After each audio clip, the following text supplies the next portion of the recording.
सिरमौर के जंगल में हरियाणा की जिस लड़की की जलती हुई लाश मिली उसको लेकर हुआ एक और बहुत बड़ा खुलासा। पता चल गया कि आखिर लवर ने उसे क्यों मारा। जब दोनों प्यार करते थे तो क्यों उसे इतनी दर्दनाक मौत दी। और ये सारा कांड सनकी प्रेमी के एक झूठ से जुड़ा है।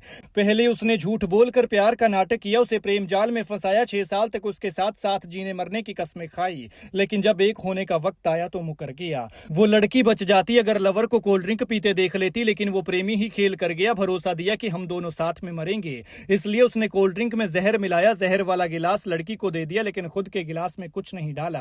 ऐसे में वो बच गया और लड़की उसके सामने तड़प तड़प कर मर गई। लड़की उसे शादी करने के लिए कह रही थी, शादी करने का दबाव बना रही थी, लेकिन प्रेमी मना कर रहा था क्योंकि वो पहले से ही शादीशुदा था। उसने ये बात लड़की से छिपाई थी और जब लड़की को इसका पता चला तो शादी करने की जिद करने लगी। वो बार बार उसे शादी करने के लिए कहती। संदीप को लगा कि अगर ये जिंदा रही तो मेरा राज खुल जाएगा और इसलिए उसने अमनदीप को रास्ते से हटाने का खौफनाक प्लान बनाया। हरियाणा के अंबाला के बराड़ा की 31 साल की अमनदीप मंगलवार को घर से अपनी कैंसर पीड़ित मां की टेस्ट रिपोर्ट लेने निकली थी। तभी उसके प्रेमी संदीप ने प्यार प्यार में उसे अपने कमरे में बुला लिया। वो भी वहीं पास ही में किराए के कमरे में रहता था। लड़की उस पर भरोसा करके उसके कमरे में चली गई, लेकिन वो वहां पर खतरनाक प्लानिंग करके बैठा था। वहां शातिर सन की प्रेमी ने उसके कोल्ड ड्रिंक में जहर डालकर मार दिया और सारा कांड खुलासा हुआ इस सीसीटीवी फुटेज के सामने आने के बाद। अमनदीप को मारने के बाद संदीप ने इसे ठिकाने लगाने की प्लानिंग की। बॉडी को गाड़ी तक पहुंचाने के लिए एक रेहड़ी वाला ढूंढा।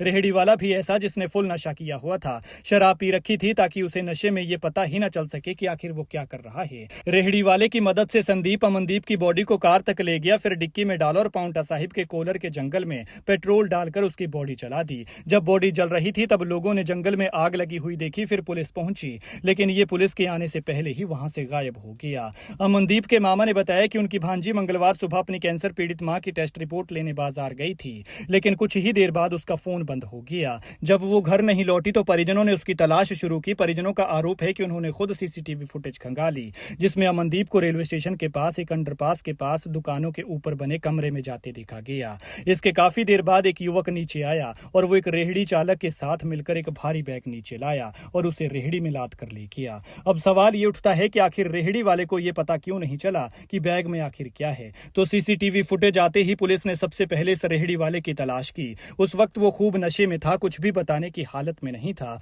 लेकिन अगली सुबह जब उसका नशा उतरा तो उसने बताया कि संदीप ने उसे बुलाया था, लेकिन बैग में क्या था ये उसे पता ही नहीं था क्योंकि नशे में उसे कुछ पता ही नहीं चला।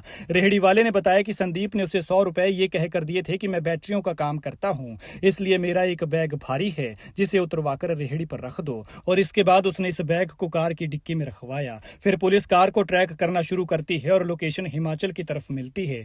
ऐसे में हरियाणा पुलिस ने सिरमौर पुलिस से संपर्क किया और ज्वाइंट ऑपरेशन चलाया गया, तब ये सारा खुलासा हुआ। लेकिन अफसोस कि एक और लड़की एक शातिर सनकी के फरेब और झूठ की भेंट चढ़ गई। कस्में वादे किए लेकिन सब अंधेरे में रखकर, और जान ली तो धोखा देकर और भरोसे में रखकर। फिलहाल पुलिस ने मामला दर्ज कर लिया है, आरोपी को गिरफ्तार कर लिया है और आगे की कार्रवाई शुरू कर दी है। लेकिन इस तरह की घटनाओं से सबक लें और किसी के भी झांसे में आने से बचें।